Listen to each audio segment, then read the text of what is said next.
Did you say Leica M-mount glasses? You're in the right place.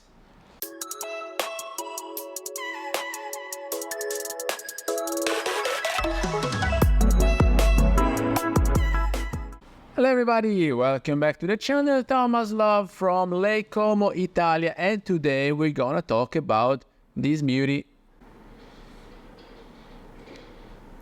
What is it? It's the Brightin Star 28mm f2.8 with Leica M-mount, and it's probably the smallest glass you will be able to find, because some define it a pancake glass, some others define it a lens cap glass, because when you put it on it's as small as a lens cap. But I had the chance to have it, to use it, to review it, and so I went to the open air market downtown Lake Como here and took a few shots for you to have a look at, because maybe you're curious, maybe you want to know how it performs. So let's see different aspects of this glass. So let's do the unboxing together. I had to open this box. It was completely film wrapped, and then it has this cushion inside to protect the glass. That was very well made. I had, during transportation, probably no troubles at all. And then it has its own bag, so even if you're carrying it around in your EDC bag, it will be well protected if you want to switch lens on the go. And then this is the construction. As I told you, it's made of brass, completely made of brass, even the lens cap. As you can see, it's super slim. It has the manual knob and the protection, and together with that, of course, they sent me the adapter Leica M to Sony E-mount, so that I could use it right away. Yeah, it was. And this one too is super small, so even if you match them and put them together, it's still a pancake lens. As you can see, now I will try to put the two together. It's a screw-on mechanism. There are no contacts whatsoever because it's a manual glass, and it's a pleasure to the eye, but also a tactile pleasure. I love the assembly and put together these two pieces of metal. Beautiful. And then when you screw that in, you will hear a clack. Then you will have to release the button in order to change lens. As you can see, no contacts on the adapter either, so we are fully manual with that.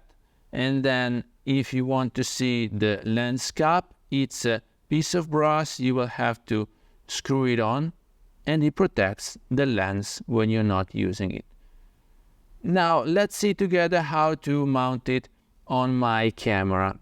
So yes, of course, I will have to open the box again to take it out from the bag. I pre-assembled the adapter, so let's unscrew the 28mm and we put it on this beautiful other 28mm. As you can see, it's super compact even when mounted on a mirrorless cam. The assembly is beautifully made, and it's completely made out of brass. Even the lens cap, which is this screw-on thing, it's made of brass too. And so you will have the thread here, which is 25.5mm. You might eventually screw on a UV filter, so you don't need to take on and off the lens cap if you want to use it, but to protect the glass as well. And then it's entirely manual, so you will have the f aperture with the internal ring. I will show you in a minute. So this is the internal ring for the f aperture, and this is the knob for the manual focus. Now, I was supposed to try it and to put it on the brand new Pixie Max, but I'm not hearing from Pixie for a few weeks, and so I gently asked if they could send over the adapter, and so I adapted it with the Leica M to Sony E-mount, and I used it on my Sony A7C Mark II. Now, when you do something like that, they put it on a contemporary mirrorless, because this is normally supposed to be used on a rangefinder manual camera. So when you put it on a contemporary camera like that one which I'm using right now to record this episode, what happens? It happens that of course, this is a manual glass, so it doesn't talk to the camera. So the camera doesn't know what f-aperture you're using. Therefore, you're not able to use the aperture priority mode, not even the shutter priority mode, because if the camera doesn't know the aperture, cannot calculate the shutter speed accordingly. But what you can do, and this is what I did, was to use focus peaking, so at least when you're manually focusing, you have this little help with the red lines around the parts in the frame that are in focus, and then you can eventually use auto ISO, which is a great help because when you're walking downtown, you come from the shade in the buildings to open air, open sunshine, and so you're supposed to double check and change ISO so many times, and if you use auto ISO, it's a good help. We discussed it already. If you missed the episode, please find it up here. Or most of the times, what was I doing? I was just zone focusing and shooting from the hips. We discussed zone focusing also with the Leica, could do with the Pixie, with the little Pixie, and if you missed those episodes, please find it up here. So I had fun. I had fun because when you put these on, the camera is even more compact and lightweight than it is already, and so you basically going around with nothing hanging out from your neck, and you just direct it towards the people and the situations that you want to record. And I gave it a try with a few shots shooting at f2.8 to see if I was able to nail the focus, because nailing the focus with zone focusing and such a shallow aperture, well, you need to know your lens quite well. I was used to do it with the Zeiss Biogun that they lent me, and this is a new lens to me, so it requires a bit more practice. And so in the very end, I switched and closed it down to f5.6, which is normally what we use for street photography.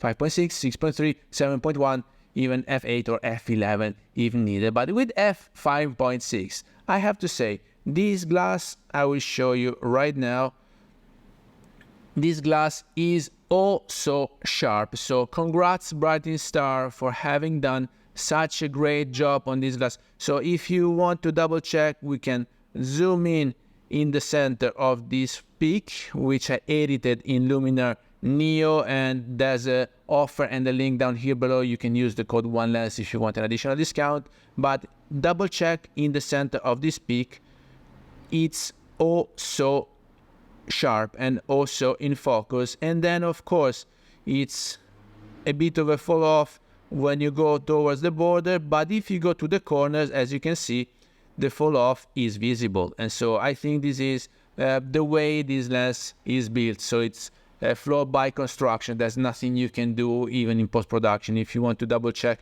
all the corners, as you can see, the fall off is quite visible. But it's nothing that bothers me because it looks like a natural thing. I don't know if you guys started shooting with film photography and for film glasses and film cameras, but the fall off over there, I mean, there are other things. And so this is quite a good result in my humble opinion. And we can see many other examples if you want. The other thing that I have to mention is that there's a bit of, I will show you right away, there's a bit of light flare. So as you can see, because it doesn't have any protection from the light entering and hitting the glass inside here, so you will have flare. Now I don't think it's creative, there's no way to justify it. Just try to avoid having direct light hitting the glass, because otherwise you will not be able to use those shots. But apart from that, I have to say that colors are resolved beautifully, that the assembly is perfect, that using it with manual focus, either with the zebras and the focus peaking or with zone focusing, was a pleasure. I had really a lot of fun with this glass, which costs $350 retail price on Amazon. You can double check, there's a link down here below. What else to say, guys? For $350, a glass completely made of brass is there to last. So you purchase it nowadays and you don't sell it anymore. First, because you don't pay that much, it's good buck for the money that you got here, and then since it's made of brass, it's basically immortal. There's no way you will be able to crack it down because it's so small. Maybe you are having some challenges in putting it in and out when you have to mount it and dismount it, but honestly, it's a very good build and I'm having good results. Now, let's see a few examples together, because I prepared a few shots around downtown Como and in the open air market for you to enjoy the quality, the color, the resolution that I had with this glass. So if you're ready, let's go rolling.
So with that, I hope you got some value out of this video. If you did, please remember to like it, share it on your social media, subscribe to the channel so you won't miss any reviews to come, and I guess I will see you later. Thank you. Bye-bye.